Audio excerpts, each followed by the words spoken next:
مرحبا أعزائي المشاهدين، فيديو الريتنج اليومي. نسبة مشاهدة مسلسلات يوم السبت أو يوم أمس السبت، منافسة بين الورود والذنوب، حلقة مميزة ورائعة بالإضافة إلى مسلسل جبل القلب. كانت المنافسة قوية وارتفعت النسب لكل المسلسلات، ولكن زي مسلسل الورود والذنوب ارتفاع بسيط.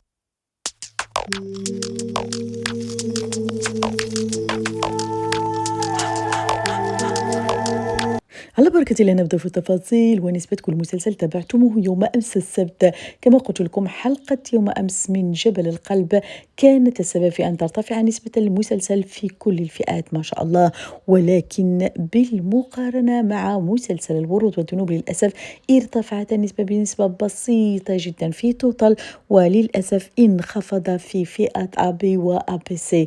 والمسلسل كما تعرفون إن شرط القناة هو أن ترتفع النسب في كل الحلقات المتبقية عن الحلقة الأخيرة. إن لم ترتفع النسب أعزائي في هذه الحلقات، المسلسل لن يتجدد بموسم جديد. ما رأيكم أعزائي في حلقة يوم أمس؟ وهل تتوقعون أن المسلسل سيتمكن أن ترتفع نسبته أكثر فأكثر لكي يتمكن من أن يخوض ورقة المرور للموسم الجديد؟ شاركونا رأيكم في حلقة يوم أمس، خصوصا الذين تابعوا الحلقات. من لم يتابعها طبعا موجودة الآن على جميع المواقع مترجمة. إليكم الآن نسبة المشاهدة. دون أن أطول عليكم، أتمنى تشاركوني رأيكم في هذه النسب وفي الحلقات التي تابعتموها، هل فعلا تستحق هذه النسبة؟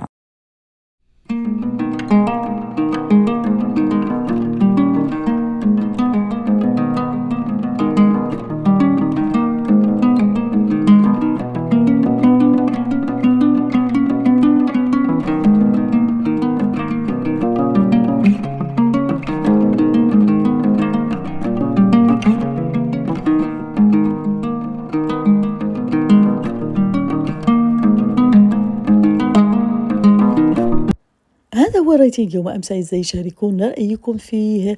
وبالخصوص مسلسل الورود والذنوب، خصوصا أن حلقة يوم أمس صدمت الجمهور بظهور والد قدر. توقع الكل أن النسبة سترتفع ارتفاع صاروخي، ولكن للأسف حصل العكس، انخفضت النسبة خصوصا في فئتين المهمتين. ما رأيكم أعزائي في هذه النسب والريتينج ونسبة حماسكم لمسلسلات الليلة الأحد، خصوصا أن الليلة سينضم مسلسل تركي جديد لمنافسة الأحد الذي هو مسلسل الرائع الذي ينتظر الكثيرون، هو مسلسل القبيحة الذي هو من بطولة شغلان أرطغرل. أخيرا عاد للمنافسة والمسلسلات بعد غياب طويل. سيعرض على قناة ستار تيفي الليلة الحلقة الأولى، وغدا تجدونها مترجمة وتنافس مع مسلسل المنظمة، وكذلك المسلسل الرائع الطبيب حياة أخرى. ما المسلسل الذي تنتظرونه كل يوم أحد؟ وتوقعاتكم لنجاح مسلسل القبيحة، هل تتوقعون أنه سيحصل على نسبة جيدة تجعله يستمر أكثر فأكثر؟ وما رأيكم في القصة؟ من يريد التفاصيل موجودة على قناتي الثانية. كل تفاصيل هذا المسلسل القبيحة موجودة على القناة.